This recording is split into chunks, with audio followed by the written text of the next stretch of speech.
Y lo que me dijo Copilot fue lo siguiente. Entonces vamos a imaginarnos que trabajamos en una empresa de ciberseguridad y estamos evaluando el riesgo de un ataque de ransomware.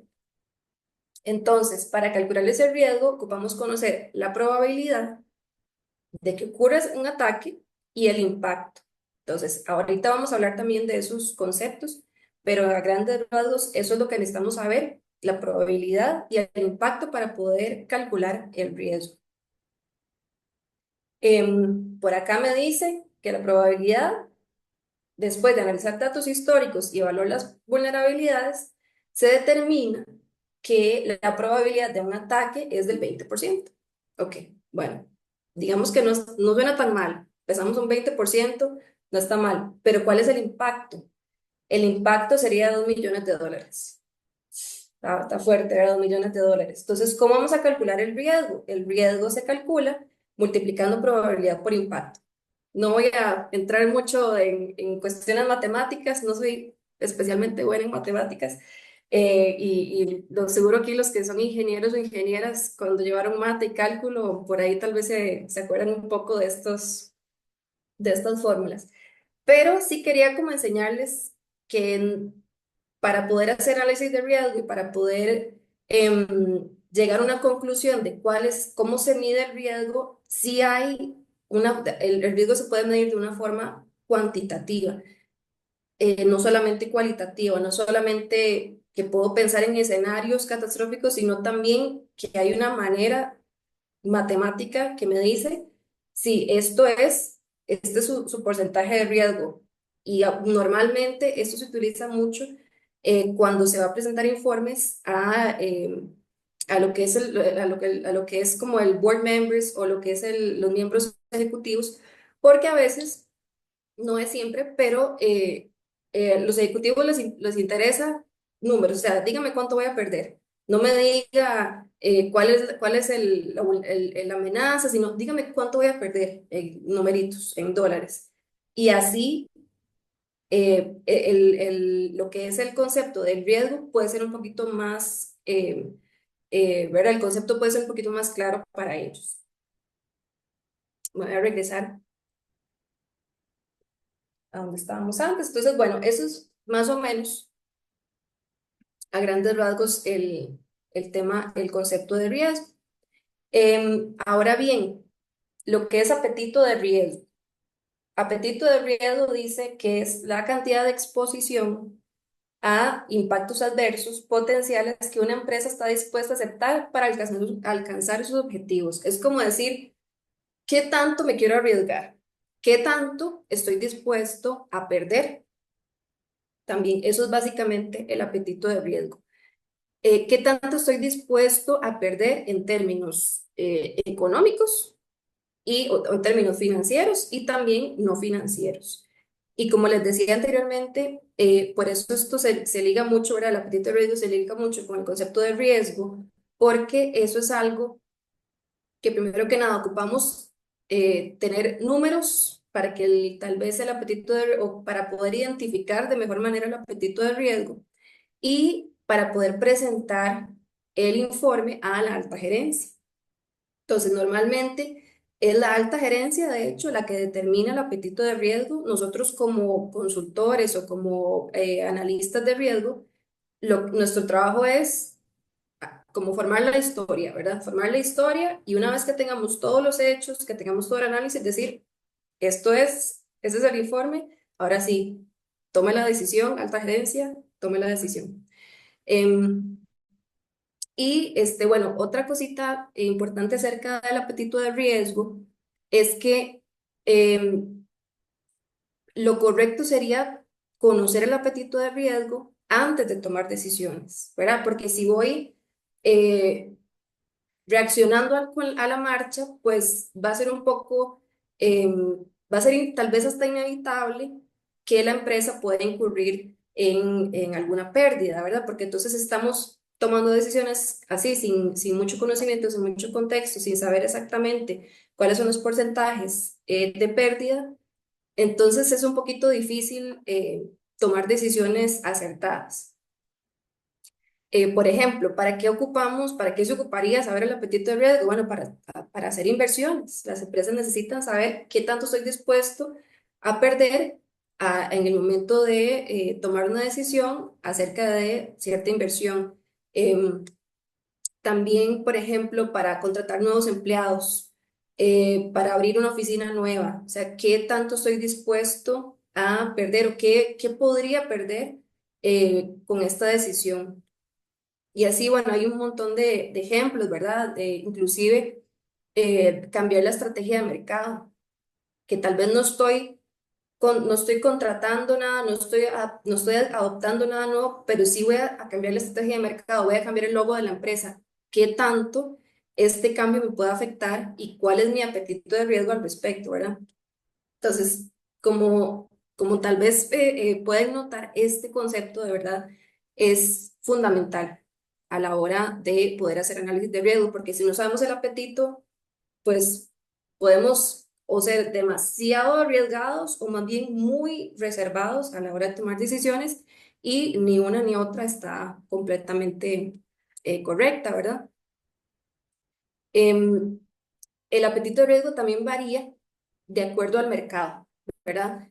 Por ejemplo, no sé, se me ocurre una empresa de tecnología y produce software, tiene un apetito de riesgo diferente a una empresa, no sé, que vende lápices, que vende borradores. Su público meta es diferente, sus estrategias son diferentes, sus activos son diferentes, entonces su apetito de riesgo va a ser muy diferente, ¿verdad? Em, Ahora bien, seguimos con el concepto de probabilidad. Y bueno, no sé si alguien tiene alguna pregunta o algún comentario, creo que pueden, me pueden interrumpir en este momento y podemos comentar. De igual, si tienen preguntas en el chat, yo las puedo Ok, leer y le aviso también. perfecto, gracias, Ujú, Norita. con gusto. Entonces, bueno, ahora bien, ya hablamos de riesgo, hablamos de apetito de riesgo, ahora vamos a hablar de probabilidad. Ya probabilidad la mencionamos un poquito cuando hablamos de la fórmula del riesgo. Entonces, la probabilidad es la posibilidad de que ocurra un evento específico. ¿Qué tan posible es que ocurra ese evento? Se expresa de forma cuantitativa, también hay una fórmula para calcular la probabilidad. Y bueno, como ya también ya se los mostré ahora en la fórmula del riesgo, se utiliza para evaluar la posibilidad de que un riesgo ocurra. Esto es fundamental porque a partir de aquí, a partir de lo que es la probabilidad y ahorita cuando veamos el impacto, a partir de ahí, básicamente es que nace todo el análisis de riesgo. Voy a mostrarles la fórmula de la probabilidad. Y esto, de fijo, los que de verdad llevaron alguna ingeniería o algo así, eso uno lo ve en cálculo y bueno, es bastante interesante. Igualmente, yo le dije a Copilot, le dije, bueno, deme un ejemplo de cómo puedo utilizar la fórmula de probabilidad. Y vamos a imaginarnos, según Copilot, que en un saquito, en una cajita, tenemos 5 bolitas rojas y 5 bolitas azules. ¿Cuál es la posibilidad, cuál es la probabilidad de, sin ver nada, saque una pelota de color azul? Entonces, para poder descifrar esta pregunta, hay una fórmula. Entonces, la probabilidad es el número de casos favorables entre el número total de casos posibles. Ese es como el método tradicional o creo que hay otra palabra, pero bueno, hay diferentes métodos para calcular la probabilidad, pero este es uno de los más utilizados. Y vamos a ver, según me dice este ejemplo, la probabilidad es de un 37,5%. Entonces, pues quería ilustrarles, digamos, de una forma muy, muy básica, ¿verdad? Cómo realmente se calcula la probabilidad. Esto, como les decía ahora, es bastante importante para poder calcular ya el riesgo en sí.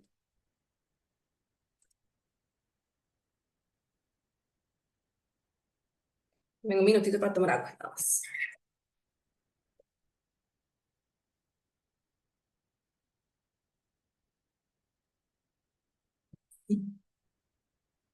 Ok, entonces, vimos riesgo, vimos apetito de riesgo, vimos probabilidad.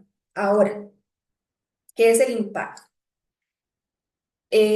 El impacto es la magnitud de las consecuencias que un evento de riesgo puede tener sobre una organización. Y cuando yo pienso en eso, pienso como en un terremoto. Em, Pienso como en, ¿verdad? ¿Cuáles son las consecuencias cuando hay un terremoto? Que a veces el impacto, a pesar de que, no sé, en un terremoto aquí en Costa Rica, 6.2 puede hacer que tenga su impacto, pero tal vez en un país, en la zona de África, o pueda tener un impacto diferente a pesar de ser, a pesar de estar en la misma escala o de tener la misma puntuación en la escala. Entonces, el impacto va a depender de muchas cosas, normalmente en bruto, tal vez viéndolo en bruto el riesgo, podemos imaginarnos qué puede pasar, pero hay otros factores diferentes que tenemos que tomar en cuenta para poder determinar cuál va a ser el impacto.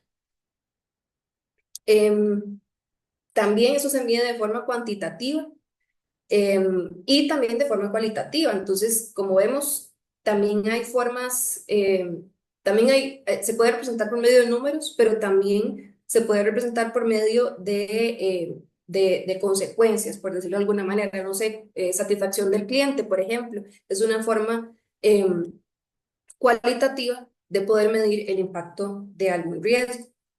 Em, Se pueden o más bien los elementos que se deben de tomar en cuenta, que normalmente se toman en cuenta para analizar el impacto o la magnitud, eh, podemos tener en cuenta la pérdida de activos, ¿verdad?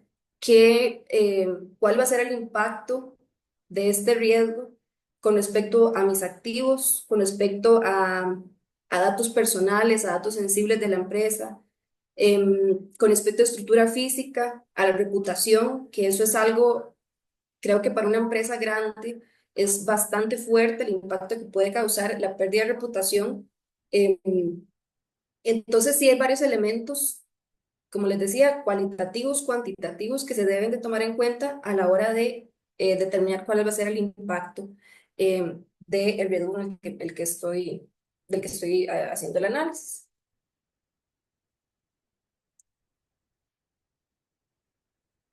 Y esos son los últimos dos conceptos eh, de los que quería hablar antes de pasar a la siguiente parte. Esos son conceptos sumamente básicos, necesarios a la hora de analizar el riesgo, porque todo riesgo tiene un riesgo heredado y tiene un riesgo residual. Siempre, y al menos en mi trabajo diario, hablamos de riesgo heredado y de residual todos los días. Y eso es determinante a la hora de seguir con la parte del tratamiento de riesgo y monitoreo de riesgo, que eso lo vamos a ver un poquito más adelante. Entonces, ¿qué es el riesgo? ¿Qué es el riesgo heredado? El riesgo heredado es, por decirlo así, el riesgo en bruto. El concepto dice, es el nivel de riesgo que existe en una organización antes de que se implementen los controles o medidas de mitigación. Es el riesgo bruto que se enfrenta debido a la naturaleza de las actividades, procesos y entorno de la organización.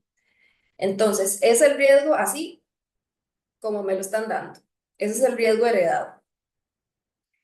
Em, una vez que tenemos el riesgo heredado, pues tenemos que ver cómo hacemos para mitigar lo que estamos viendo. ¿Cuál es nuestra labor como analistas de riesgo? Inclusive, y yo creo que ya lo he comentado en algunas ocasiones, los que estamos en esto somos un poquito paranoicos. Tenemos que tener mucha imaginación.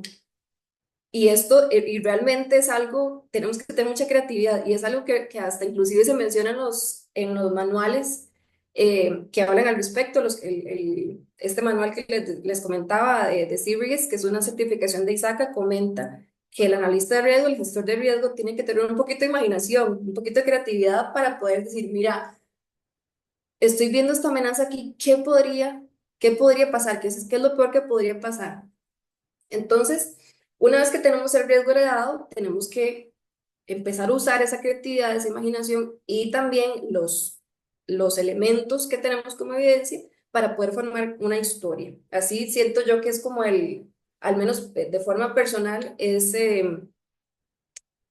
mi método para poder hacer análisis de riesgo. Tengo que formar una historia, o sea, tengo que ver entonces qué es lo que qué es el objetivo, cuál es el use case para este producto, para ese servicio y empezar a formar esa historia para entonces, entonces poder determinar cuáles son los posibles gaps que voy encontrando y qué puedo hacer al respecto.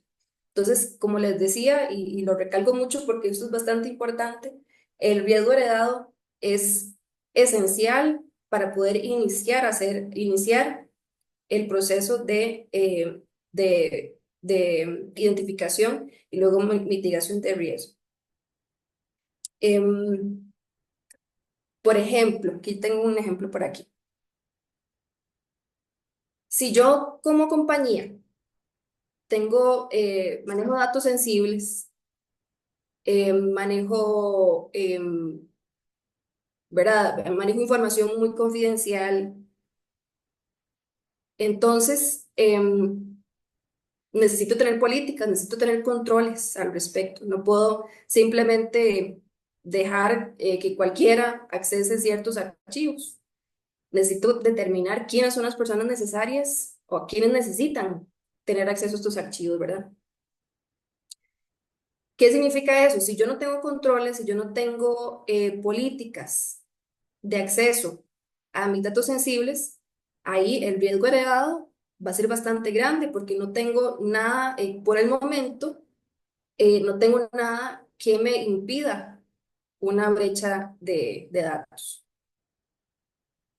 Y este ejercicio se puede hacer, el riesgo heredado se puede hacer de forma interna, como el ejemplo que le estoy dando ahorita, o de forma externa también. Todas las empresas necesitan de proveedores para poder realizar sus negocios, ¿verdad? Todas las empresas necesitan internet, necesitan data centers, necesitan aplicaciones para poder realizar su trabajo. Entonces, este análisis también se hace con empresas externas, que eso es, de hecho, justamente eso es ese es mi trabajo. Yo trabajo para hacer análisis de riesgo para proveedores.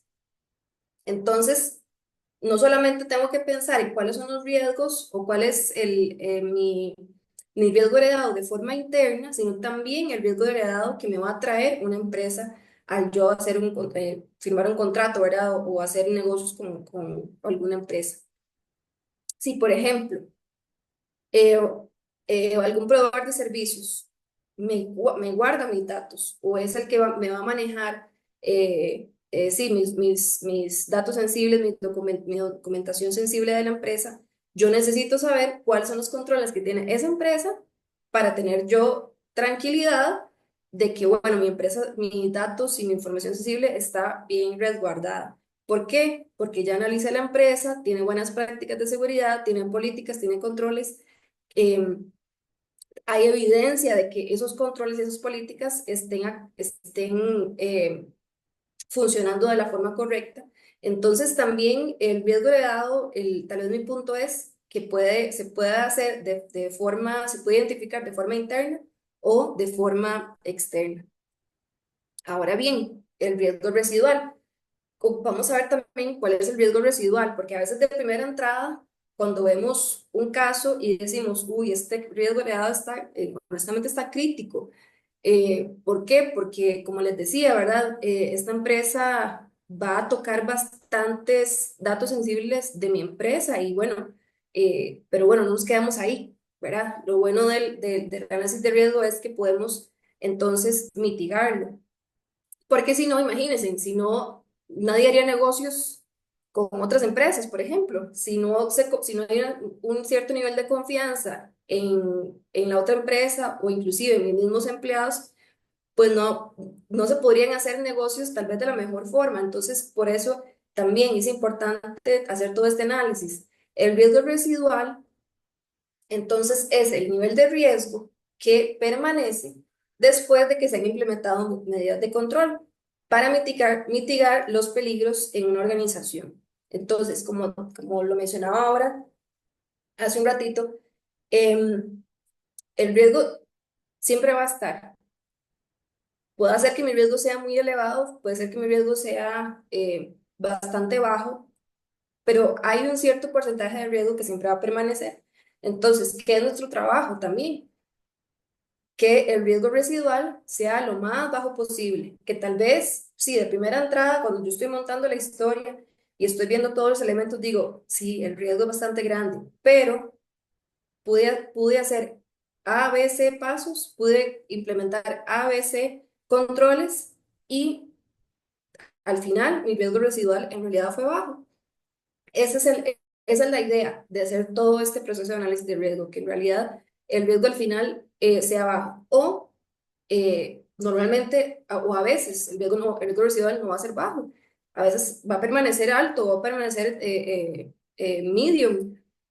Entonces ahí es donde empiezan a actuar los otros conceptos que vimos ahora anteriormente de apetito de riesgo. Bueno, mira, después de hacer todo este análisis y ver que el riesgo residual continúa elevado o está mediano, eh, ¿cuál es nuestro apetito de riesgo? ¿Qué decisión vamos a tomar?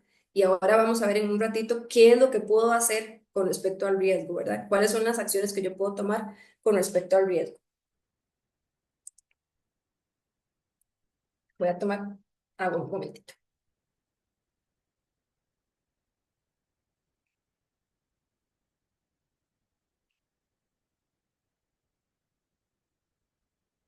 Ok, entonces, vimos lo que eran conceptos básicos del riesgo. Ahora, ya que sabemos, ya que conocemos qué es el riesgo, probabilidad de impacto, ahora podemos hablar un poquito más a fondo acerca del ciclo de vida de la gestión de riesgos de TI.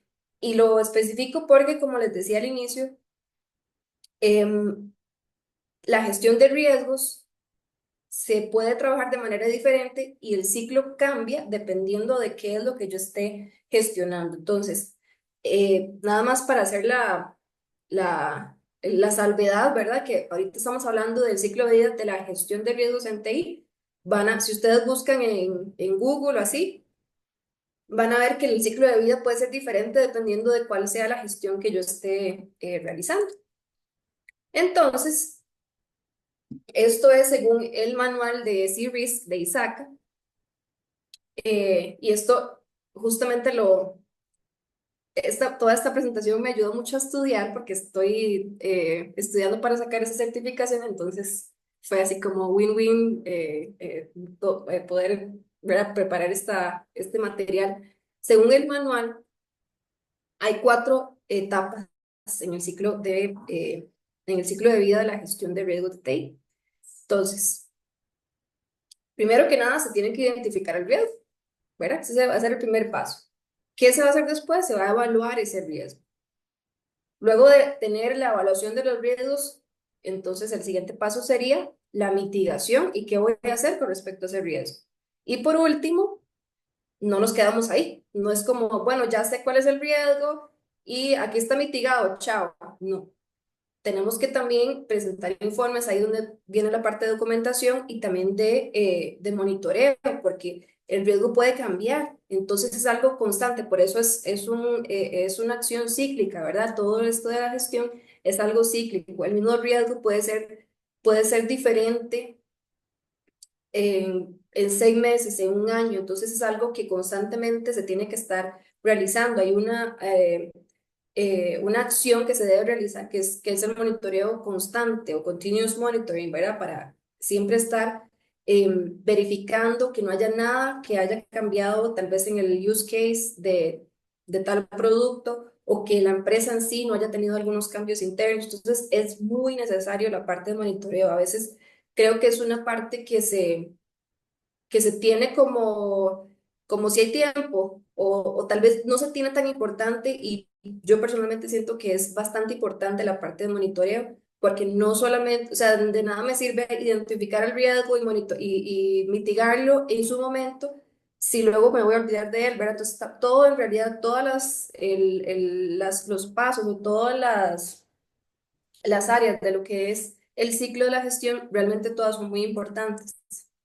Em, y ahora vamos a hablar un poquito de cada una, ¿verdad? Para poder explicarles qué pasa en cada uno de los, em, de estos pasos o de estas áreas de la gestión de riesgo. Entonces, bueno, número uno, en la identificación del riesgo, en esta fase, que solo estoy tratando de acordarme cuál palabra, fase, en esta fase de identificación del riesgo es donde se descubren y se documentan los riesgos potenciales que pueden afectar los sistemas de TI. Esta parte de documentar es algo que desde el puro inicio es una práctica que se debe hacer. Toda la información, todas las evidencias, todo lo que tengamos para poder montar esa historia, para poder hacer el análisis, todo debe ser documentado. Por muchos motivos, ¿verdad? Para poder tener bases y si en alta gerencia me dicen, pero mira, ¿por qué llegas a esta conclusión? Bueno, esta es la base que tengo, esta es la información que tengo, y en esto me basé para poder llegar a esta conclusión. Para temas de auditoría es necesario todo lo que es la documentación, es muy importante. En la identificación del riesgo también se identifican las amenazas y vulnerabilidades que podrían explotar dichas amenazas. Entonces, en la parte de identificación de riesgos, por ahí podría mencionarles también de qué amenazas o riesgos hablamos, ¿verdad? Ahorita estamos hablando mucho en la parte de cyber, pero como les decía ahora, hay diferentes tipos de riesgos, riesgos naturales, que a veces esos riesgos naturales también me van a afectar en la parte de tecnología. Desastres naturales, inundaciones, huracanes, incendios forestales, todo esto también, como les decía en el ejemplo anterior, em, si una empresa quiere construir un data center, hay una parte física que me va a representar una amenaza, un riesgo. Entonces yo necesito saber y Google, Amazon, ellos han hecho probablemente un análisis de riesgo súper rajado para poder identificar en qué áreas del mundo es más factible que pueda montar yo mi data center con respecto a las amenazas o riesgos naturales que puedan existir. Em, También hay algún tipo de riesgo estratégico, por ejemplo, cambios en la estrategia de negocio, inclusive en las condiciones que damos con el cliente, pues eso puede cambiar y eso puede representar un riesgo. Riesgo ambiental, no solamente hablamos de desastres naturales, sino también hablamos de contaminación, hablamos acerca de la alteración de zonas protegidas también. Hay un riesgo de mercado, que ese es un riesgo que me parece eh, tan volátil, ¿verdad? Tan difícil a veces de identificar lo que es el riesgo de mercado, el cambio de divisas, o sea, si el dólar sube o baja, eso afecta muchísimo lo que es el riesgo en sí, disponibilidad de productos básicos. Si, por ejemplo, yo tengo una, eh, no sé, tengo una sodita y yo hago gallo pinto todos los días, pero si sube el arroz y los frijoles, eso quiere decir que entonces voy a tener pérdidas porque voy a tener que gastar muchísimo en el arroz y los frijoles que voy a comprar. Entonces, hay cosas tan mínimas que a veces uno no, tal vez no tiene la noción, pero todos esos cambiecitos me pueden causar, me pueden generar o me pueden significar riesgo, ¿verdad? A mis actividades. Hay riesgos sanitarios, por ejemplo, el COVID fue un riesgo que nadie vio, que ninguna empresa tal vez, y probablemente se tenía en un papel ahí, en un VCP, ¿verdad? Se tenía por ahí, pero no era un riesgo, tal vez la probabilidad no era tal vez tan grande, pero bueno, el impacto sí era muy grande. Entonces, hay riesgos ¿verdad? Como ese, que pueden estar ahí latentes, riesgos del trabajo también. Hay accidentes laborales, dependiendo ¿verdad?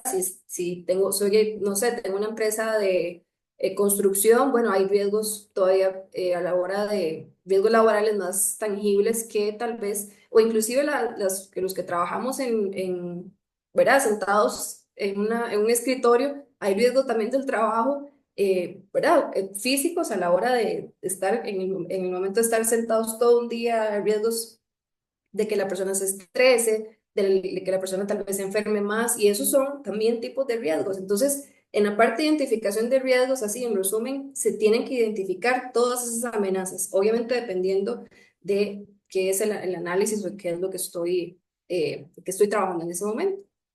Ahora bien, una vez que tengo el riesgo identificado, voy a evaluar ese riesgo, ¿verdad? Y aquí es como tal vez donde se pone interesante, porque no todos los riesgos son iguales. Puedo tener 10 riesgos, pero tal vez no todos necesiten mi inmediata atención o mi acción inmediata, ¿sí? Entonces, vamos a ver. En la evaluación del riesgo se evalúa la probabilidad y el impacto de los riesgos identificados y se puede establecer el riesgo heredado. Entonces, lo que hablamos anteriormente, en esta parte de evaluación del riesgo es, le digo yo, donde formamos la historia, donde estamos formando la historia y puedo establecer, como dice aquí, el riesgo heredado, a qué es lo que me estoy enfrentando, qué es lo que podría perder y de qué forma entonces puedo hacer que que esta situación tal vez no sea tan grave. Y también ocupo ver cuáles riesgos son los que necesito mitigar, porque tal vez tenga varios, pero tal vez no todos son catastróficos, no todos son tal vez urgentes. Entonces, por eso digo que es interesante esta parte y es como donde se pone vacilón, porque realmente para poder hacer análisis de riesgo hay, y como les digo, hay que tener eh, mucha imaginación, muchísimo pensamiento crítico, porque es mucho de pensar, es mucho de analizar constantemente. Entonces, en esta etapa también como les decía, se realiza la priorización de los riesgos. Em,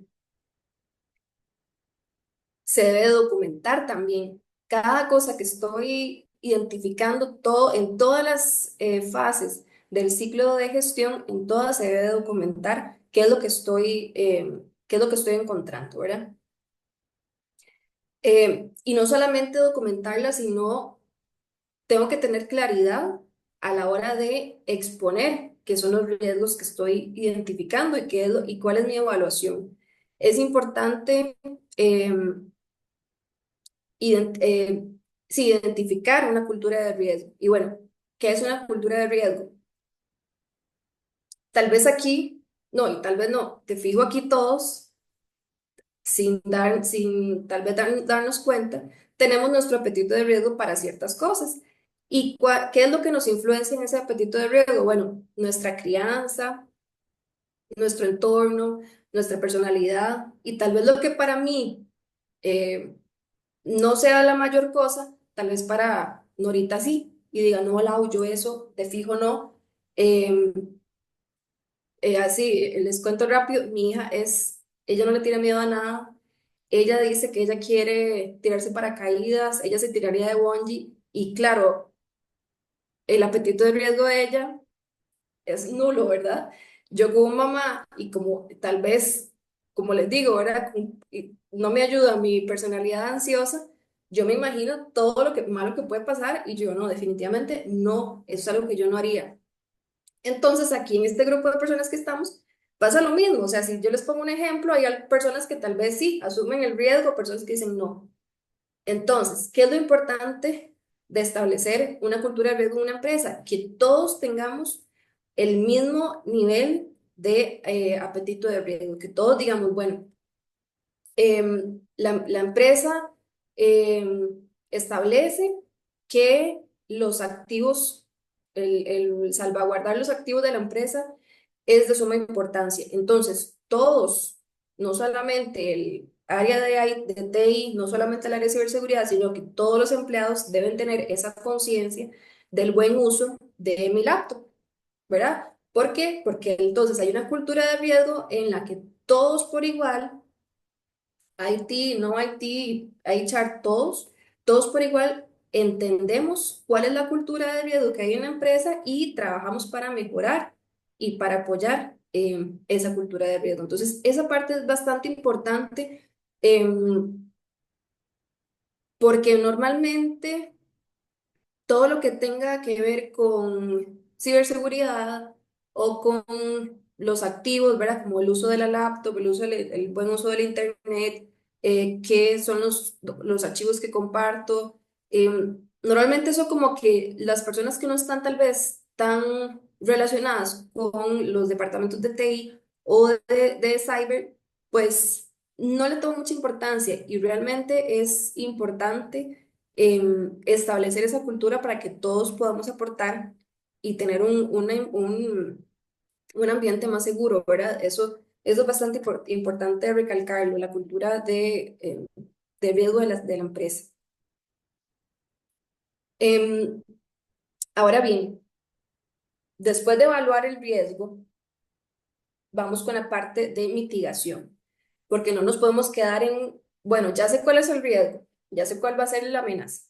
Em, Ya sé que el riesgo es alto, no me puedo quedar ahí. Necesito ver entonces cómo hago para mitigar ese riesgo. Em, o cómo es el proceso de mitigación del riesgo? Entonces, en la parte de mitigación es donde vamos a implementar controles y medidas para reducir el nivel de riesgo identificado. Se identifica el riesgo residual. Entonces, como vimos, en la parte de evaluación de riesgo voy a identificar el riesgo heredado, el riesgo así en bruto. En la parte de mitigación, ahí ya puedo decir, bueno, ya implementé estos controles, ahora sí, ¿qué es lo que me queda?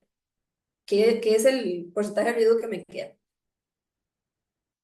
Entonces, cuando estamos hablando de riesgo, o cuando estamos hablando de riesgo en general, ¿qué opciones tengo yo ante el riesgo? ¿Qué puedo hacer?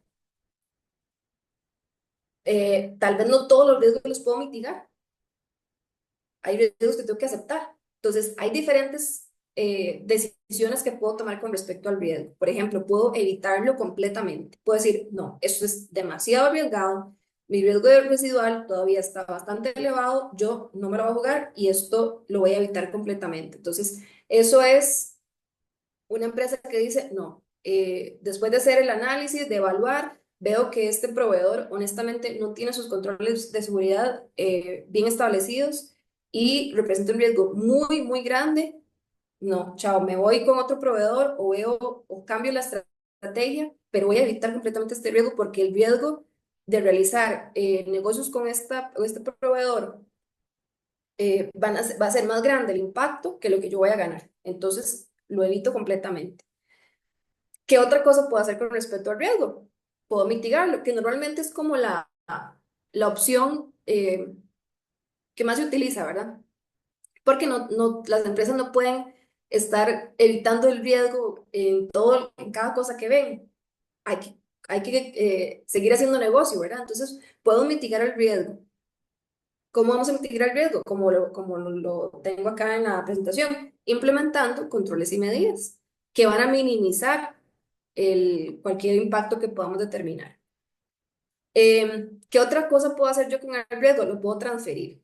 Que eso es algo que tal vez normalmente no es muy común o tal vez el único ejemplo que se escucha cuando hablamos de transferir el riesgo es cuando se pasa el riesgo de otra parte contratando un seguro, ¿verdad?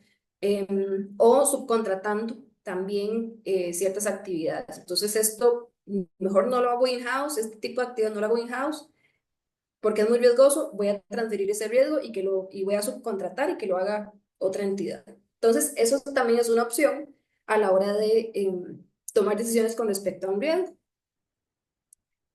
Otra cosa que se puede hacer con el riesgo es aceptarlo y decir, me la juego.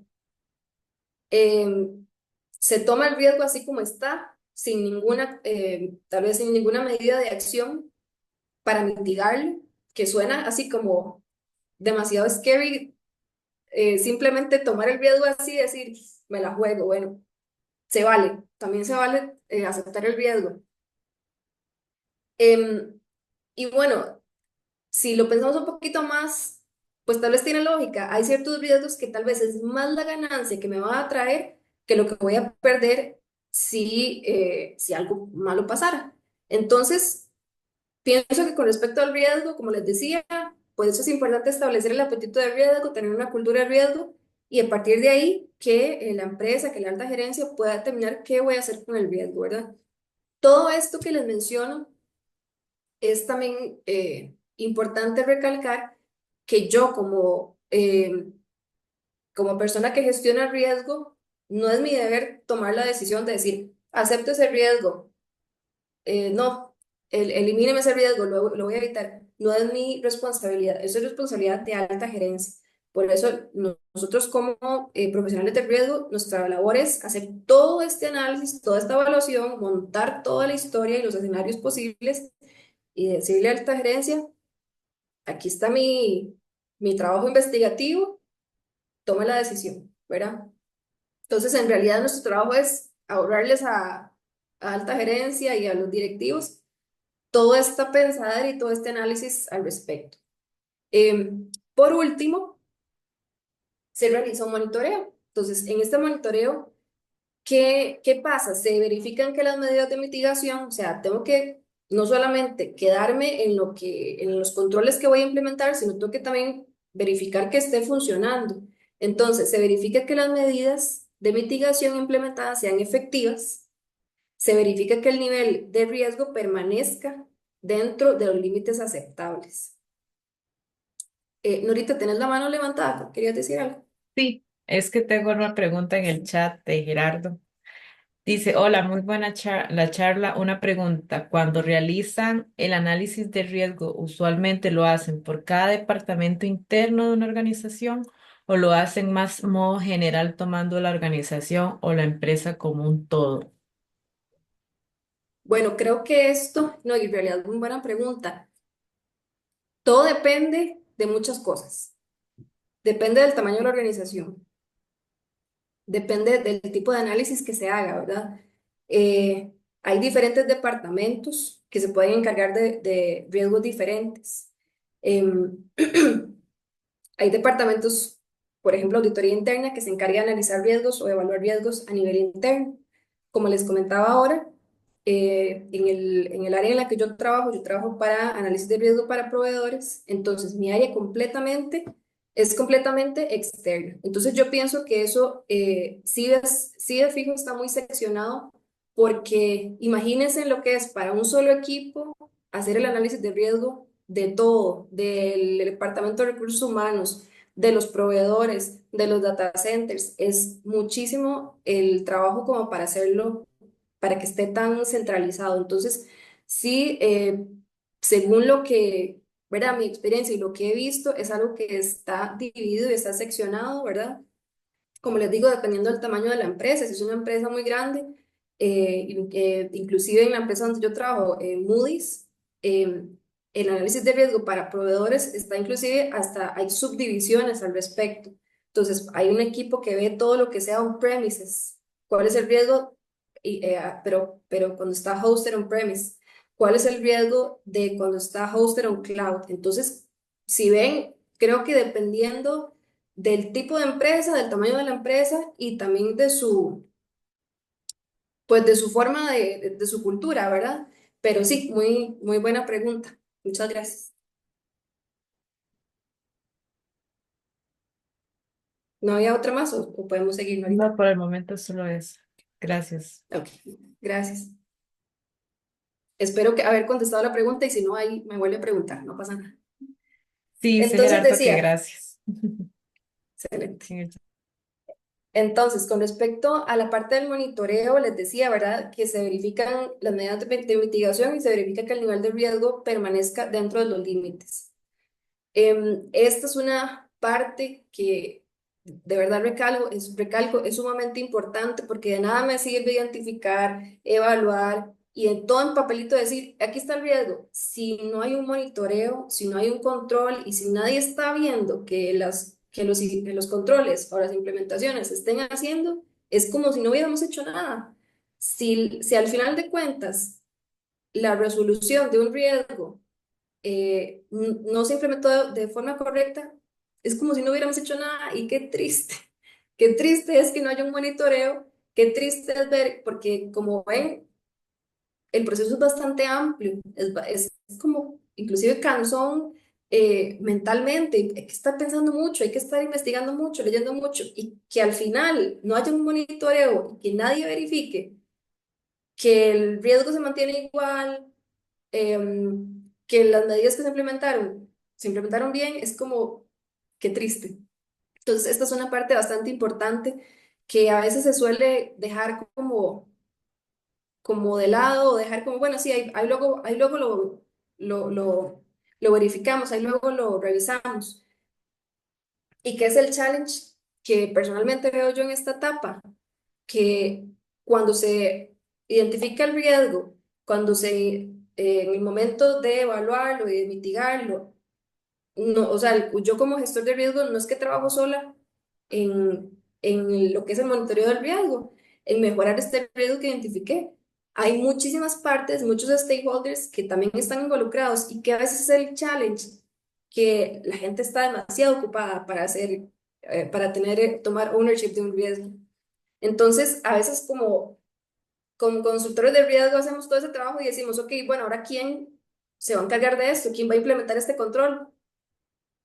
Y nadie levanta la mano, todo el equipo brilla por su ausencia, entonces eso es un challenge bastante grande que nosotros a veces nos enfrentamos, ¿verdad?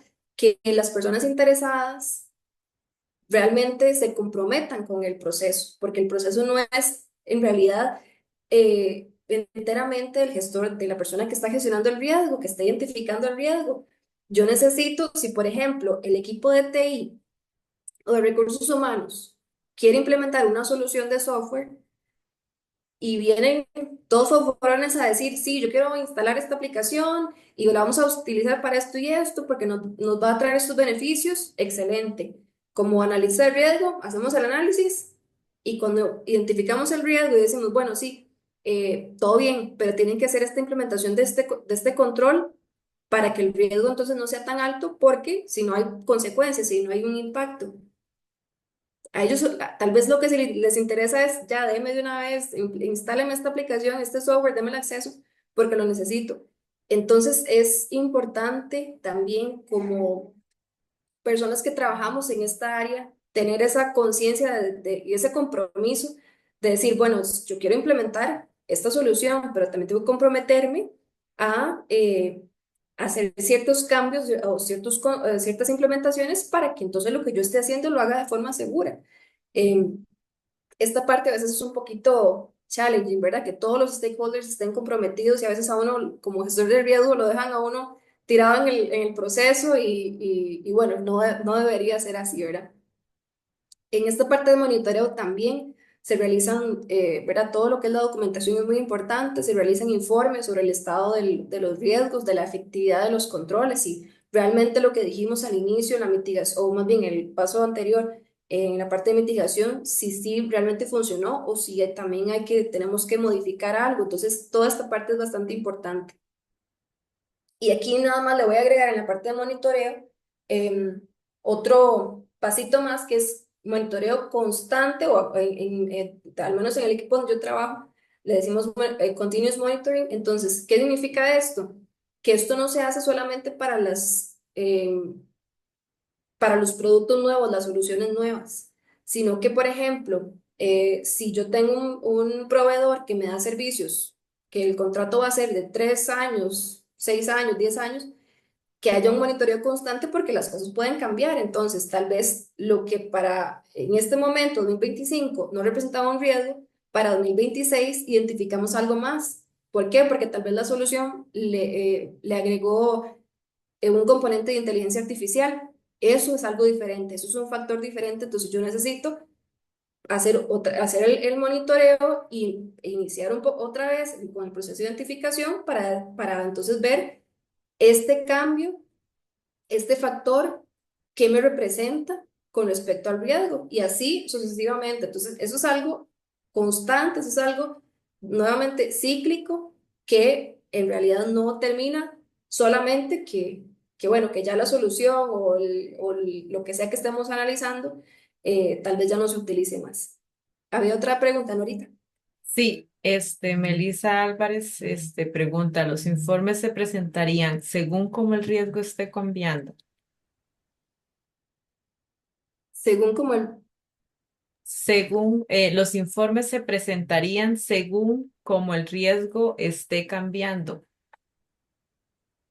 Sí, bueno, creo que ahí va a depender mucho del tipo de riesgo que se ha identificado. Sí es importante la comunicación, eso sí es muchísimo, bastante importante. Eh, y como les digo, como todo hay que documentarlo, si hay algún cambio que se identifica, por ejemplo, en esto que les mencionaba del monitoreo constante, si hay algún cambio que se identifica que represente un riesgo bastante significativo, es algo que se debe de comunicar con por lo menos los business owners o con los stakeholders que necesiten saberlo. ¿Por qué? Porque, de nuevo, si hay algún cambio que tengamos que implementar, si es necesario, entonces comunicarlo, ¿verdad? Tal vez no necesariamente hasta alta gerencia, pero sí desde el punto de vista, y todo lo relaciona obviamente con soluciones y software, porque es lo que, ¿verdad? Lo que yo hago todos los días, pero si yo en una solución, en un producto, identifiqué un riesgo, luego de haber hecho la identificación inicial, identifiqué un riesgo adicional, sí, probablemente va a ser necesario tener una reunión con los business owners y decir, mira, hace un año pues hicimos este análisis, pero hubo un cambio en la empresa, hubo un cambio en la forma, en el backend del software, por ejemplo, entonces identificamos un riesgo adicional y necesitamos mitigarlo de o esta otra manera. Entonces sí, creo que va a depender del riesgo, ¿verdad? Que se esté identificando, de los métodos también que se utilicen en todas las empresas. No todas las empresas son iguales, pero normalmente yo diría que sí. Si lo amerita, definitivamente sí es necesario comunicar. Perfecto, muchas gracias. Ok, Mm. entonces, vamos a ver. Entonces, aquí es donde vamos a hacer un juego. Vamos a hacer el juego de ¿cuáles son los posibles riesgos al momento de elegir un lugar para vivir? Entonces, ahorita, si pueden escanear ese código, les prometo que no es un phishing ni nada ahí extraño, no se les va a instalar nada, ya yo lo probé con mi teléfono. Em, Esto los va a llevar a un slide y ahí van a poder, voy a cerrar esto un momentito, van a poder, ahorita lo que quiero es como que cada uno piense cuáles son los riesgos que yo me puedo enfrentar cuando voy a elegir una casa. Digamos que una casa para alquilar. Si yo estoy pensando en pasarme de casa y yo voy a ir a alquilar una casa, ¿cuáles son los riesgos que podría tener en esa situación? Entonces ojalá que todos y todas puedan participar y que pongan ahí, si a alguno no le funciona o algo así, me avisan. Yo yo lo probé el código, pero espero que funcione. Eh,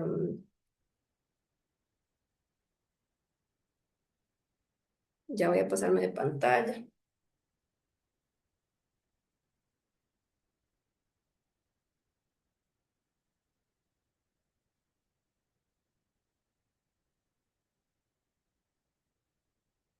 Y bueno, se supone que ya debería estar activo.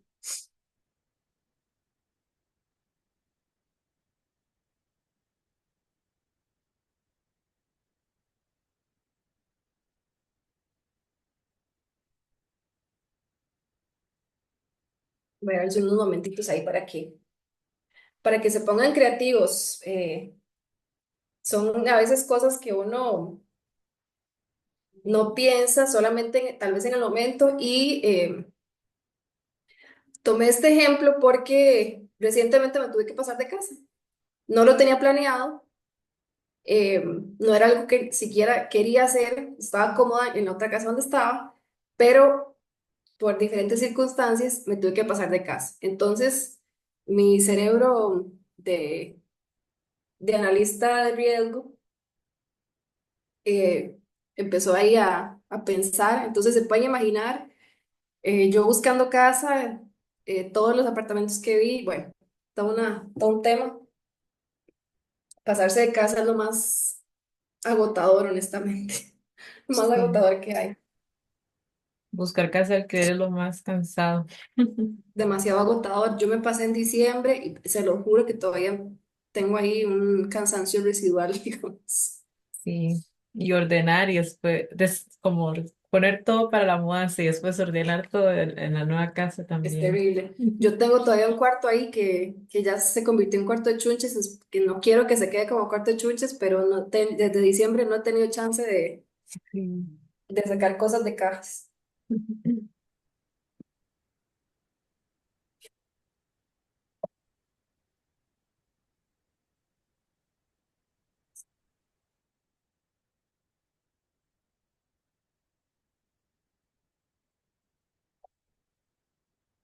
Ahí están buenísimas los aportes, seguridad, presa para ir al trabajo, ajá. Que el propietario no quiere arreglar o hacer, ajá, ajá.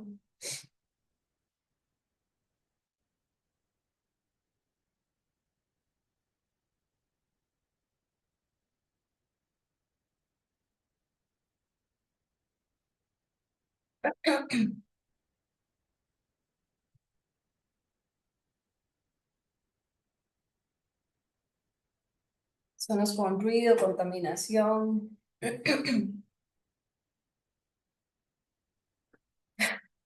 Los vecinos borrachos. Ay, no, vea, yo, así una anécdota rapidita. Eh, yo he vivido en varios lugares. Hace unos años compré casa en Cartago. Hace como 11 sí, mi hija va a cumplir 11 y mi hija acaba de nacer hace 11 años.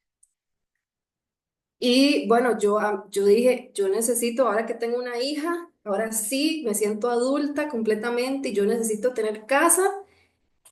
Y aquí en San José es imposible comprar casa, entonces en ese momento pues se estaban haciendo muchas casas en Cartago a muy buen precio y bueno, así a lo loco compré casa en Cartago y la casa que escogí estaba dentro de un condominio y la casa eh, estaba a la par del río.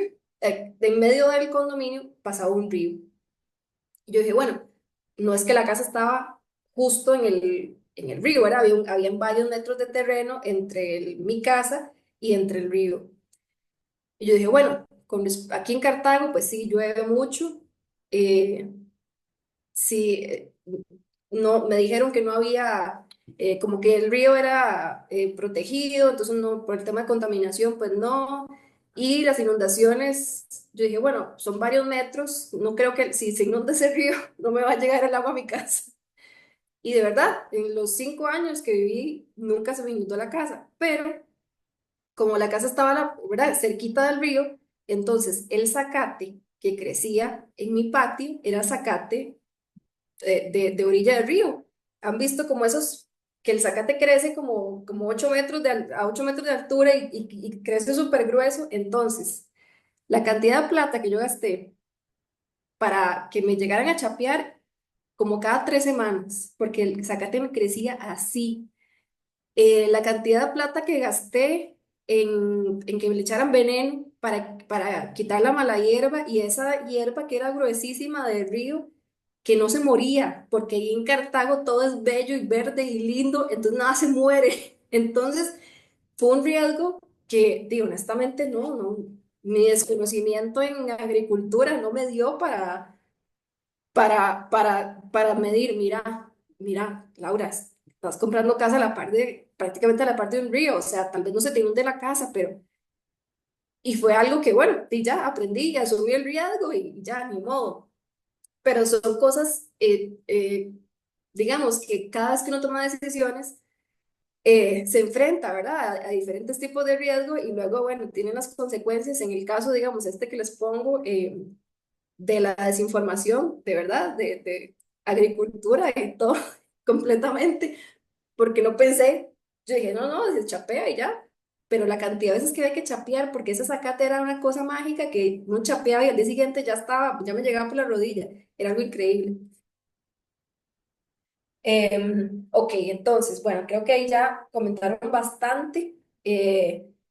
Vamos a ver, infraestructura y servicio, excelente. No es lo mismo comprar una casa o un apartamento em, de block, ¿verdad? Que tal vez de este otro material que uno escucha hasta si el vecino estornudó, escuchó el estornudo y escuchó el pleito del vecino. Entonces, el material es importante, la infraestructura es importante,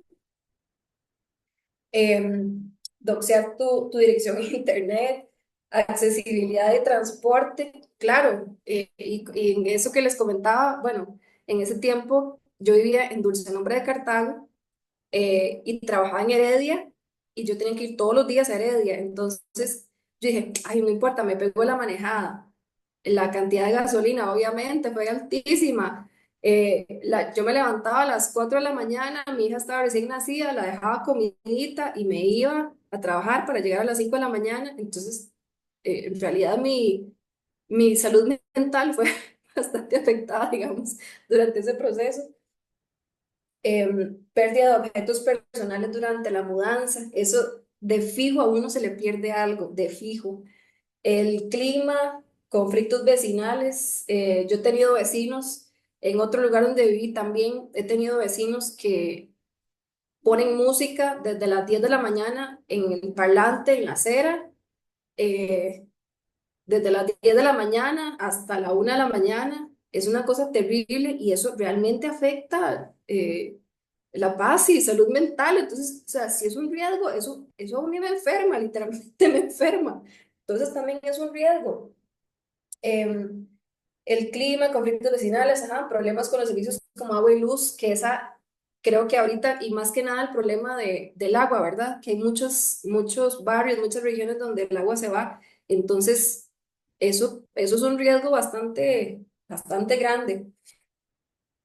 Si la casa está cerca de un río, bueno, ya ahí les soplé con el ejemplo. Si a la par de la casa existe algún lote baldío, a la par donde pueda haber rodadores, eso está excelente, la verdad no lo había pensado. Claro, o sea, si mi casa está a la par de un lote, el poco de bichos que se le puede meter a uno en la casa, si la casa queda en algún lugar marginal, claro, qué tan cerca quedan los servicios públicos, supermercados, inclusive farmacias, o sea, hospitales como lugares así, ¿verdad? De salud. La calidad de vida se puede ver afectada, ¿verdad? Como estamos hablando con todos estos elementos. Em, los vecinos de la zona, si son buenos, si son borrachos, fumadores, que venden drogas, que ponen música alta, o sea, todo eso amerita un riesgo. Y lo vacilón es que, y por eso quería hacer este ejercicio, porque hay algunas personas que en realidad no les afecta.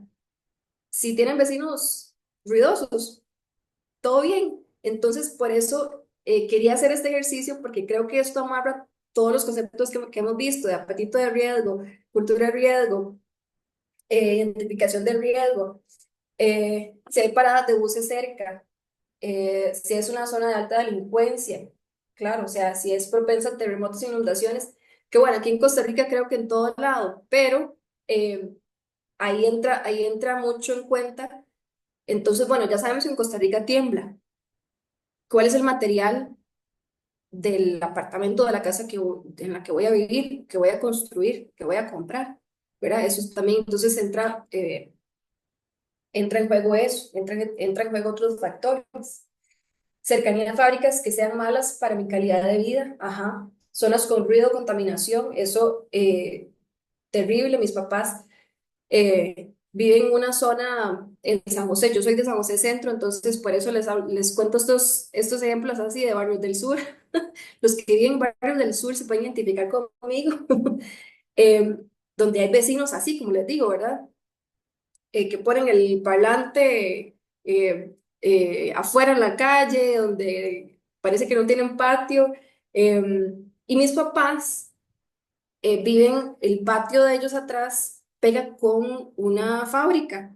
Entonces, por bastantes años esa fábrica, honestamente no me acuerdo ni qué era lo que hacía, pero había un sonido de maquinaria todo el día y un olor a químico todo el día. Mis papás pasaron años, años y años soportando el olor, soportando ese sonido, hasta que, bueno, ya creo que la fábrica, no sé si la cerraron, no sé qué pasó, pero es algo que es importante, ¿verdad? Es que uno dice, bueno, es solo ruido, no es solo ruido, es calidad de vida y es las consecuencias, ¿verdad? Que tienen esos pequeños, tal vez riesgos, eh, que tal vez vemos pequeños, pero el impacto sí es bastante grande. El acceso a Internet, claro, que tiene que tener acceso a Internet de fijo. ¿Cuál es otro riesgo? No tener información sobre sucesos naturales que se suscitan a corto, mediano y largo plazo, como por ejemplo inundaciones cada 5 años, ajá, o se me ocurre si me voy a vivir a otro país, porque tal vez aquí en Costa Rica, pues ya nosotros sabemos el tipo de clima, ¿verdad? Con el que estamos jugando, pero si nos vamos a vivir a otro país, todavía es más la investigación, más la parte de evaluación del riesgo que tenemos que hacer para poder identificar si realmente es viable, ¿verdad? Ir a vivir a esta zona. Estabilidad en los terrenos, ajá. Disponibilidad de servicios públicos, el clima, acceso vial, cerca de lugares que frecuento, pues sí, porque si no, si está muy lejos de la U, muy lejos de mi trabajo y yo tengo que ir todos los días, ya ahí voy a incurrir en un riesgo o en un riesgo financiero, porque entonces voy a tener que gastar más en pases, más en gasolina, ¿verdad? Em, que el propietario no quiera arreglar o hacer mantenimiento de la casa, eso de fijo, porque hay propietarios que son buenísimos y otros que uno les manda mensaje y lo dejan a uno en visto, entonces esa es otra. Y presa para ir al trabajo y seguridad. Entonces, ya digamos que hicimos nuestra primera parte de identificación de riesgo. Ahora sí, muy rápidamente podemos hacer una evaluación y empezar a priorizar, por ejemplo, y si quieren abrir el micrófono, ojalá para que puedan también comentar, de todos estos, para ustedes, ¿cuál es tal vez el riesgo más alto que dicen? O sea, este riesgo no lo puedo aceptar, no podría vivir con este riesgo, o el impacto que me representa este riesgo es muy alto. Si alguien quiere comentar.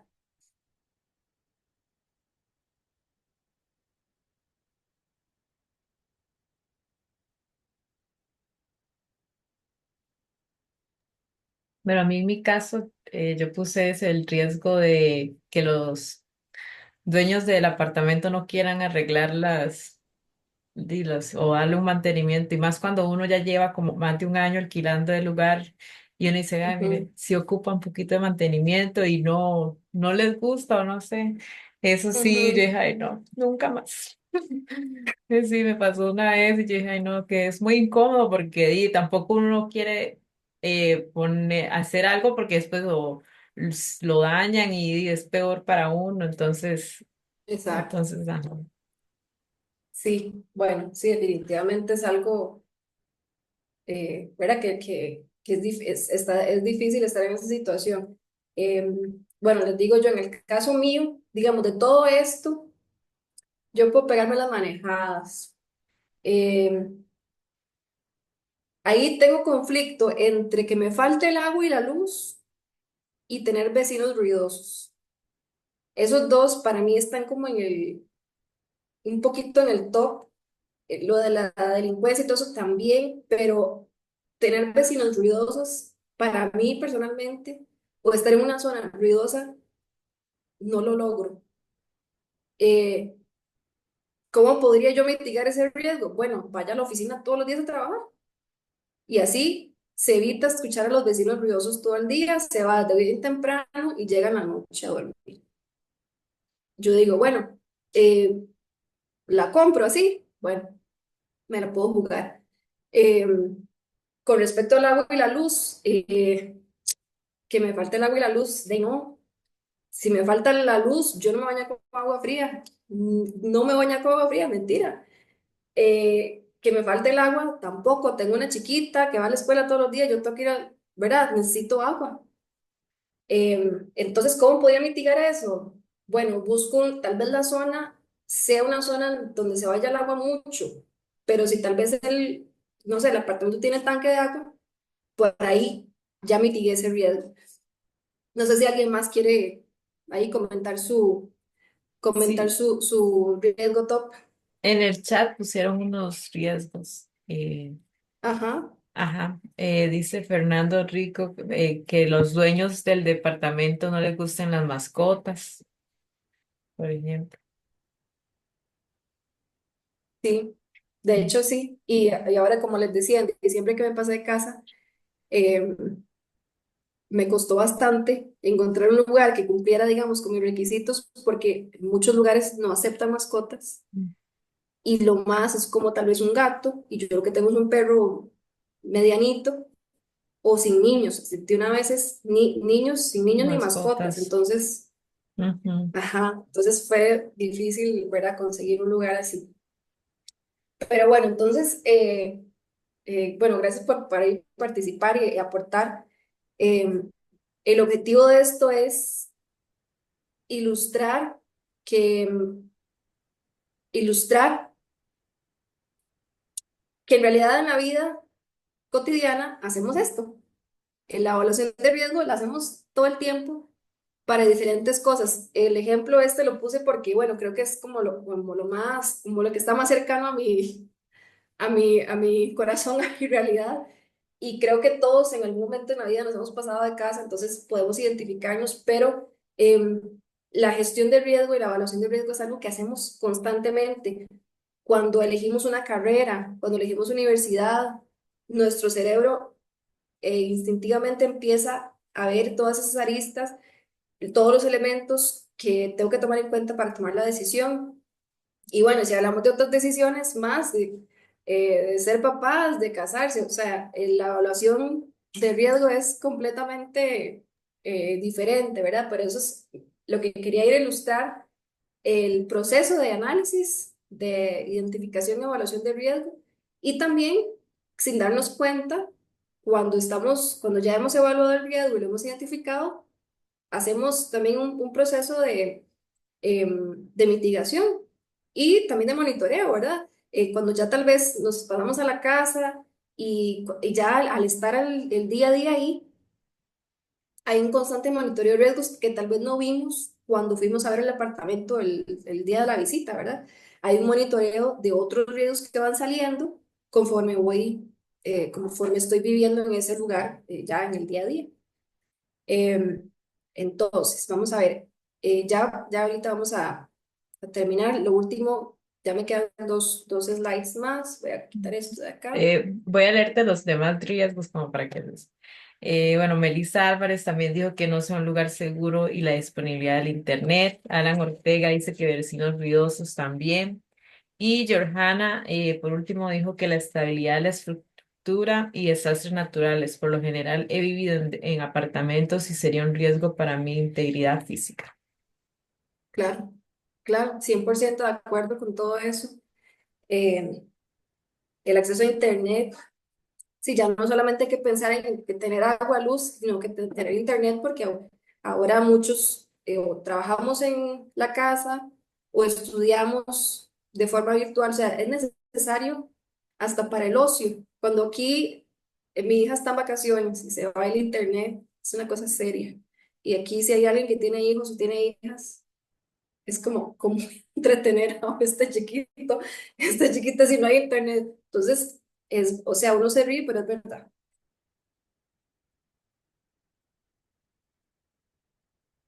Entonces, bueno, cambiando un poquito ahí de tema, quería conversar un poquito y que también si quieren participar, por favor, acerca de un caso de estudio que a mí realmente me causa mucha curiosidad. Si recuerdan, en el año pasado, de los que se acuerdan de lo que pasó con CrowdStrike, eso fue algo, honestamente, yo en los años que tengo de trabajar en tecnología y todo eso, no me acuerdo una disrupción tan grande de algún servicio. Si hay algo más grande o si hay algo parecido, pues ahí también me lo comentan. Eh, pero yo honestamente no me acuerdo de algo que haya tenido tanto impacto como lo que pasó con CrowdStrike. Entonces, por aquellos para los que no se acuerden o no se dieron cuenta de qué fue lo que pasó, bueno, CrowdStrike es, primero que nada, es una compañía que da servicios de seguridad, todo lo que se puedan imaginar de eso, endpoint security, cloud security, todo lo que termina en Unity, threat intelligence, incident response. La compañía es una compañía que da servicios de seguridad que es chusa, tiene muchos años de existencia, desde el 2012. Y uno dice, o sea, CrowdStrike, ¿qué puede pasar con CrowdStrike? Si dan servicios de seguridad, o sea, quiere decir que sus controles de seguridad, sus controles de ciclo de vida de software deben ser casi que perfectos. Pero ¿qué fue lo que pasó? Hubo una actualización y entonces, así me lo imagino yo en mi cabeza, ese código que tiraron en esa actualización tenía algo que estaba mal nadie se fijó, nadie se dio cuenta y en esto trabajamos seres humanos y bueno, se lanzó así la actualización. Entonces, cuando la gente empezó a conectarse en la mañana, eh, le salió un blue screen. Trataron de reiniciar la computadora, trataron de volverse a loguear, otro blue screen y otro blue screen, y así, y así, y así.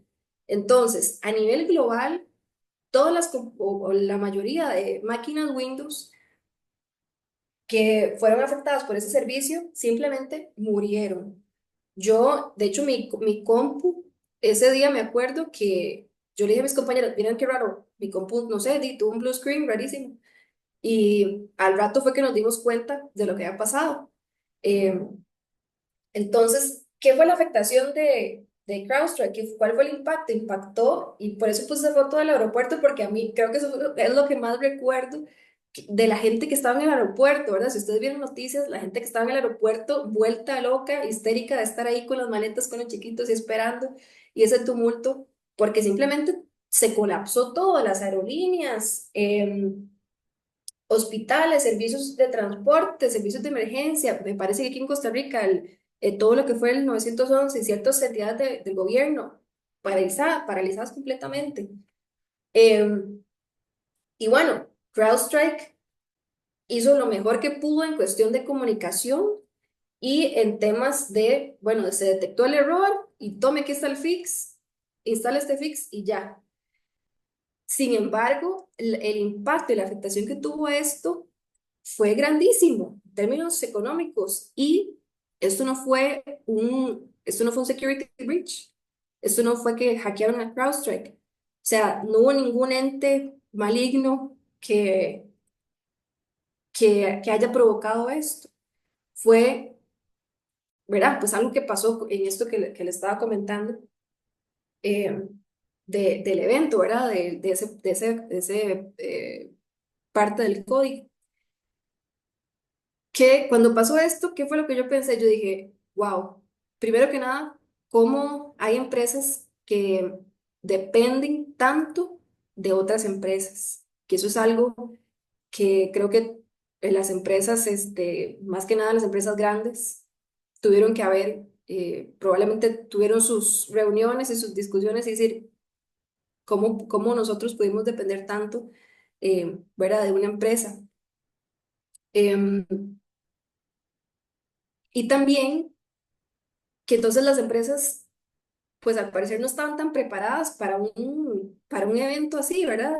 Eh, Tal vez no se pusieron a pensar, bueno, si CrowdStrike a mí me falta en algún momento, ¿cuál es mi forma de mitigar esto? ¿Cuáles son mis métodos de contingencia? ¿Qué voy a hacer? Probablemente estaba en un papel ahí, alguien lo tenía en un documento, pero no había una verificación de ese documento, no había una verificación de los pasos. Entonces, para mí ese es un caso muy interesante por lo que les digo, no fue un hackeo, no fue un security breach, pero el impacto fue igual o tal vez más grande que algunos otros hackeos que han ocurrido en empresas grandes como CrowdStrike. Por aquí yo tenía anotado em, cuáles son algunas de las lecciones aprendidas y acá en este link, ahorita lo puedo pasar en el chat, me pareció muy interesante la lectura porque habla de tres lecciones aprendidas con respecto a este incidente, ¿verdad? Entonces, de forma interna, como CrowdStrike en sí, pienso que, claro, vieron, yo me puedo imaginar esas salas de reuniones y los pobrecitos que tuvieron que arreglar eso, que seguro pasaron quién sabe cuántos días sin dormir. Em, ¿Qué fue importante? ¿Cuál fue una lección aprendida a nivel interno? Bueno, ¿qué es importante? El testeo en un ambiente de prueba, que son cosas que uno, si uno está estudiando ingenierías o se está metido en ese ambiente, son como cosas básicas que uno le enseñan, ¿verdad? Y qué vacilón que esto haya sido, eh, que al no haber una verificación, que no haber un testeo adecuado, pudo causar algo, pudo haber impactado de esta forma a nivel global, ¿verdad? Tener mecanismos de redundancia. O sea, si esto me falla, yo tengo que entonces ver, ya tengo que tener planeado un mecanismo de redundancia para entonces poder continuar con las operaciones y más que nada las operaciones críticas. Em, Revisar constantemente las estrategias de comunicación, porque, a ver, nadie es infalible, pueden pasar incidentes, pero entonces, si pasa un incidente como empresa, ¿qué voy a hacer? ¿De qué forma tengo los contactos necesarios? ¿Sé a quién contactar? ¿Cuál es el método para contactar a las personas interesadas? Tengo que tener eso también claro. Em, Definitivamente testear y revisar el plan de recuperación de desastres, que eso prácticamente todas las empresas grandes al menos deben de tenerlo, pero eso se testea, eso se revisa anualmente, tal vez no.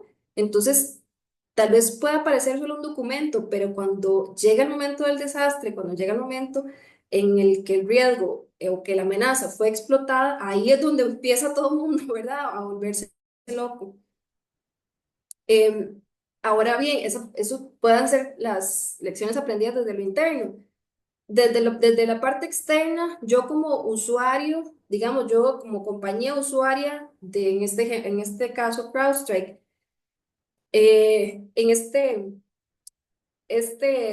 documento o más bien, esta noticia, o esta referencia que puse acá, dice ahí, esté preparado para el peor día de su vida. Y puede ser sonar así como un poco catastrófico, paranoico, pero en cierta forma sí. A veces se depende demasiado, hay mucha dependencia de un proveedor y en este caso pues era muy difícil anticipar que algo le pasara a CrowdStrike, ¿verdad? CrowdStrike tenía una reputación muy buena, entonces tal vez por ahí, al tener una reputación tan buena, al ser una empresa que da servicios de seguridad, uno dice, bueno, no, ¿qué va a pasar con CrowdStrike? ¿Verdad? Es el riesgo en realidad, el riesgo residual probablemente sea muy bajo, porque, ¿verdad? Porque hay varios elementos de evidencia que me dicen que CrowdStrike está haciendo bien las cosas, que tiene buena reputación, que tiene buenos controles, pero si hay un impacto, si algo pasa, ¿cuál va a ser ese impacto, verdad? Em, Igual, nadie es infalible. ¿Qué otra cosa a nivel de proveedor? Es necesario hacer un análisis más profundo acerca de cuál es el impacto. Como les digo, al ser analistas de riesgo, uno tiene que ser muy creativo, muy imaginativo a veces y ser un pelito paranoico y tener ahí como un nivel de pensamientos catastróficos saludables para poder identificar riesgos posibles, ¿verdad? Y poder entonces mitigar esos riesgos. Em, Otra cosa, este creo que fue un excelente momento para identificar cuáles son los proveedores críticos que tiene una empresa, porque a veces solo tenemos un inventario con todos los proveedores que hay, pero no sabemos identificar cuáles son los críticos, de cuáles dependo más, y si hay algunos en los que dependo muchísimo, entonces necesito tener todavía más cuidado y más monitoreo de ese proveedor en sí. Em, ¿Qué podemos hacer para poder, entre más información tenga yo acerca de ese proveedor, pues mejor voy a poder prepararme? Haga las preguntas necesarias, haga las preguntas correctas para poder identificar y para poder formar toda esa historia y estar preparado lo mejor que se pueda ante un riesgo. Entre más información se tenga, mejor respuesta al riesgo se va a tener. Dime, Norita. Sí, aquí en el chat han puesto varios ejemplos de casos. Fernando Rico dice que el caso de Las Paz y su filtración de datos igual, la inyección de código malicioso en la librería XX Utils y Víctor Badilla, riesgos de supply chain. Riesgos de supply chain. Claro, y no, y aquí, cuando yo estaba montando esta presentación, yo dije, esto, ¿yo qué hice? Porque meterse a hablar acerca de riesgo es un tema bastante amplio y de nunca acabar. Y sí, gracias por todos los ejemplos, cada uno diferente y cada uno con lecciones diferentes, ¿verdad? Tenemos ya casi menos de 15 minutos. Quiero saltar de una vez a lo que son las conclusiones y si alguien más tiene alguna pregunta para poder comentarlas. Entonces, después de todo lo que hemos comentado el día de hoy, ¿para qué hacemos esto? ¿Verdad? ¿Para qué lo que es identificar y evaluar y mitigar y que el riesgo y que la probabilidad? ¿Para qué? ¿Para qué hacemos todo esto? ¿Por qué es importante hacer todo esto? Al gestionar el riesgo podemos identificar casi que podría decir como ver el futuro de alguna manera, ¿verdad? Como pensar un poquito en el futuro y poder identificar esas amenazas, esos riesgos que tal vez a futuro me puedan afectar, que puedan convertirse en grandes problemas. ¿Qué es otra? ¿Para qué hacemos esto también? ¿Cuál es el objetivo? Bueno, a través de la gestión de riesgo se pueden evitar pérdidas monetarias grandísimas, pérdidas de datos grandísimas, retrasos en la producción, lo que está hablando, me parece que fue Víctor, de supply chain, eh, que eso es un tema chidísimo. Los riesgos de supply chain me parecen excelentes. Retrasos en la producción, retrasos en la entrega también, no solamente estamos hablando, si estamos hablando de una empresa que realiza, ¿verdad? Que tiene, a ver, que realiza productos, entonces puedo identificar cuáles son esos riesgos que me van a permitir que mi producción y que mi entrega va a estar, va a estar a tiempo y va a estar siendo entregada de manera correcta. Fallos en las comunicaciones, puedo prever eso también. Obviamente, previene ciberataques, ¿verdad? Si yo logro identificar de forma interna cuáles son mis gaps, cuáles son las vulnerabilidades que hay en la empresa con respecto a infraestructura física, con respecto a todo lo que es seguridad de perímetros, si logro identificar, entonces voy a poder lograr mitigar esos posibles riesgos. Eh, Inclusive permite que los sistemas y procesos estén en conformidad, porque no solamente hacemos esto, y con mucha más razón las empresas grandes necesitan estar en línea, por decirlo así, con regulaciones que hayan en su país o en su región. Em, entonces, para efectos de auditoría, también es necesario que todos estos riesgos y todos estos procesos estén documentados, estén verificados, estén al día para que entonces la empresa pueda continuar. Han escuchado las certificaciones de ISO, que hay un montón de ISOs. Entonces, para cada una de esas certificaciones, si la empresa quiere continuar siendo certificada, es necesario también que estén todos en regla. Inclusive para continuar con su imagen, con su reputación. Para todo eso no es lo mismo una empresa que tal vez no está certificada en por ejemplo, en ISO 27001, que una empresa que sí, eso me dice que, bueno, mira, esta empresa sí tiene sus políticas y controles de seguridad, o la ISO que se refiere a privacidad o la ISO que se refiere a cloud. Entonces, eso es un extra que le añade a la empresa y a la imagen y a la reputación de la empresa. Muy importante. ¿Para qué hacemos toda esta gestión? Bueno, también toda esta gestión nos sirve para facilitar la recuperación ante un desastre, ¿verdad? Nos permite responder de forma más efectiva ante incidentes.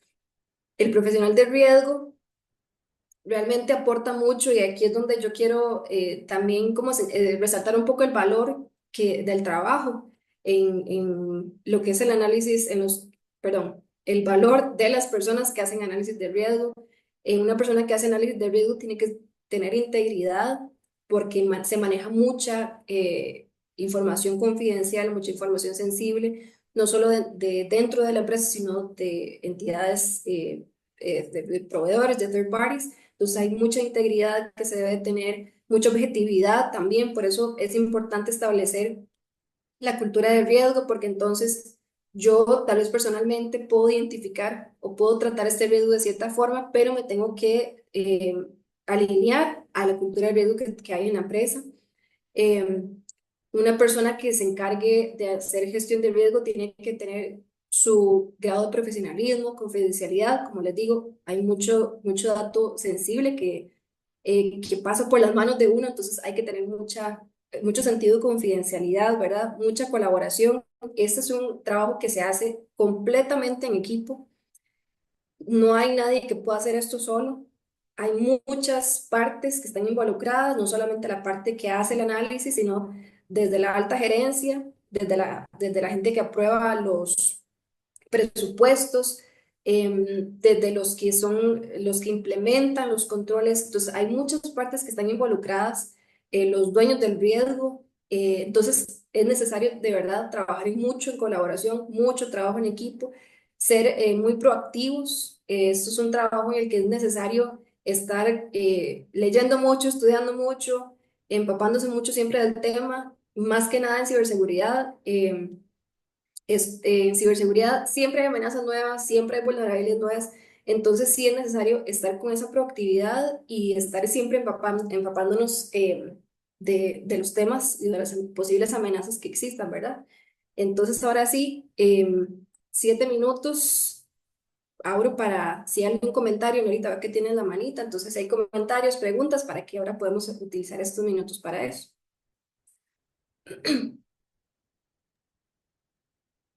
Sí, abrimos el espacio para si tienen alguna pregunta. Mike Rojas tiene una pregunta. Adelante, Mike.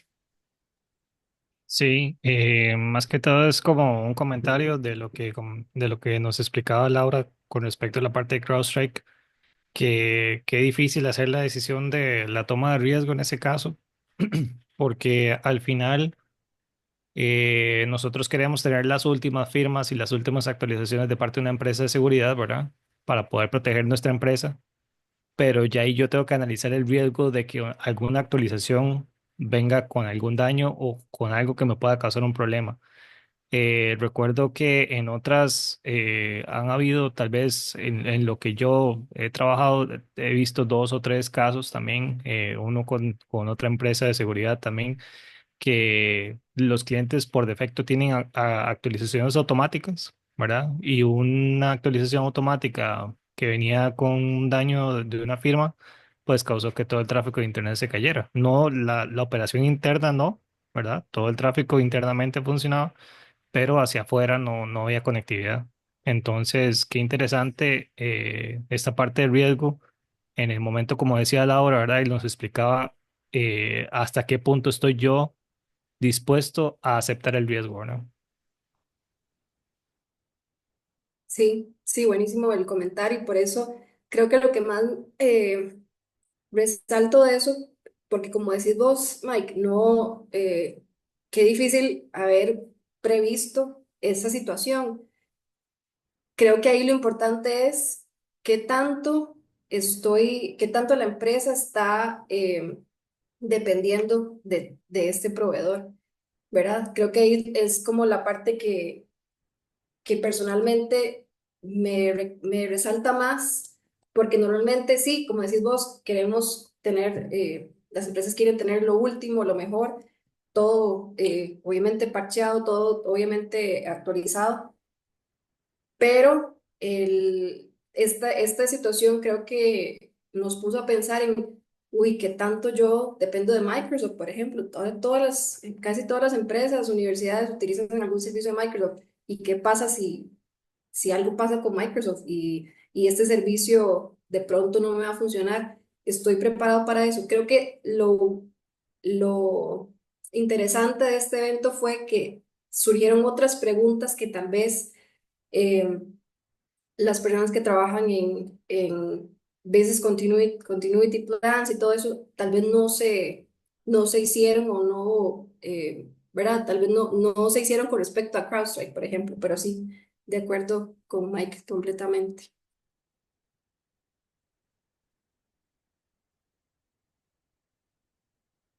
Víctor Padilla, adelante. Hola, hola a todos o todas, ¿cómo les va? Laura, primero muchas gracias por toda la presentación. Este, ¿Alguna relación o cuál es la relación que... Uy, están dando una llamada justo en este momento del trabajo. Perdón, discúlpenme. Tranquilo.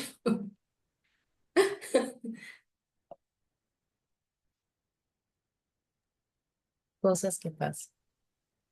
Sí, relax, todo bien.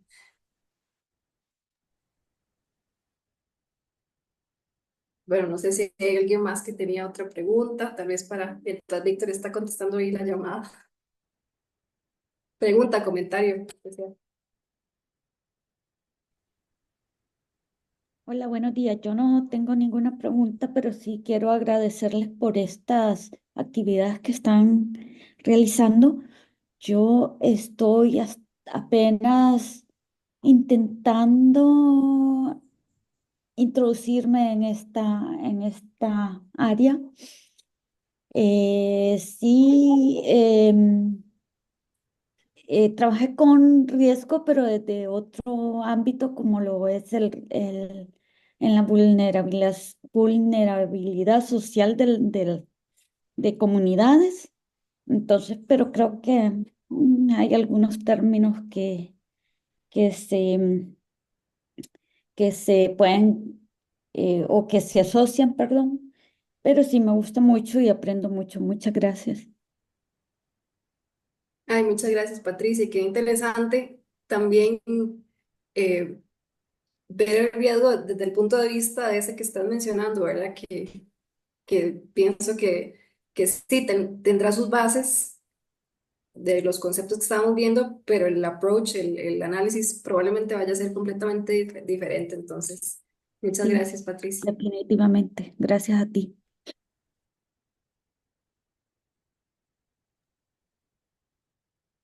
Sí, al final de todo, experiencias siempre se unen, digamos.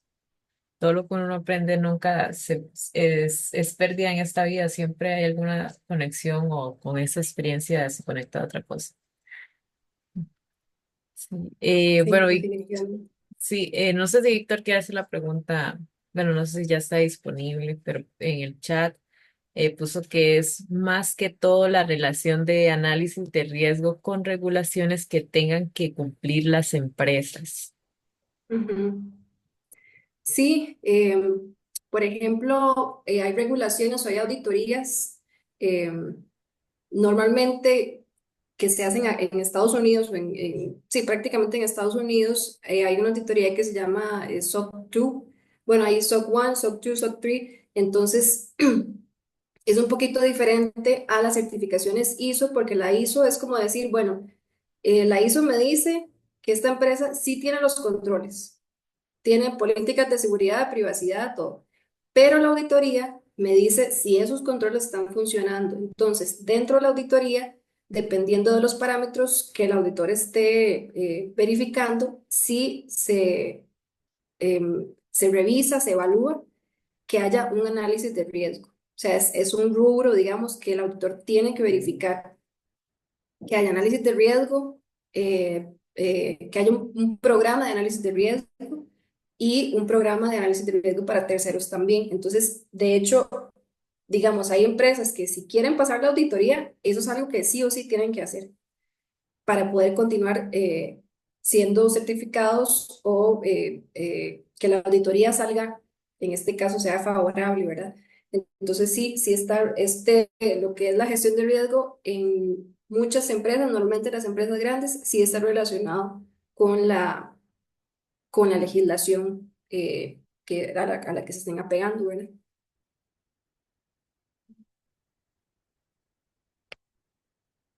Perfecto. Sí, también para hacer un anuncio parroquial, que recuerden también participar en el cuestionario final para poner a prueba todo su aprendizaje durante este valioso webinar que nos brindó Laura el día de hoy. No sé si tienen alguna otra consulta.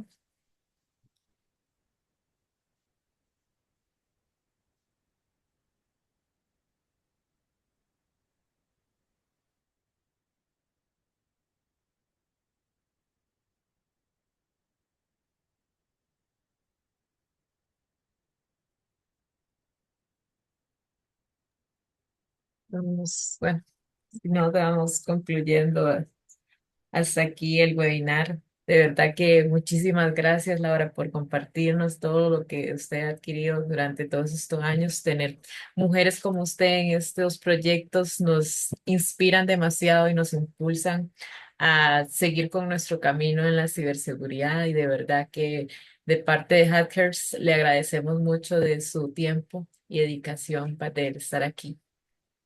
Muchísimas gracias, Norita. De verdad, para mí eh, es un placer, es un gusto. A los que están aquí, si todavía no siguen a las chicas de Hackers, háganse un favor y síganlas. Ellas son unas chicas yo les digo a ellas, yo soy su fan.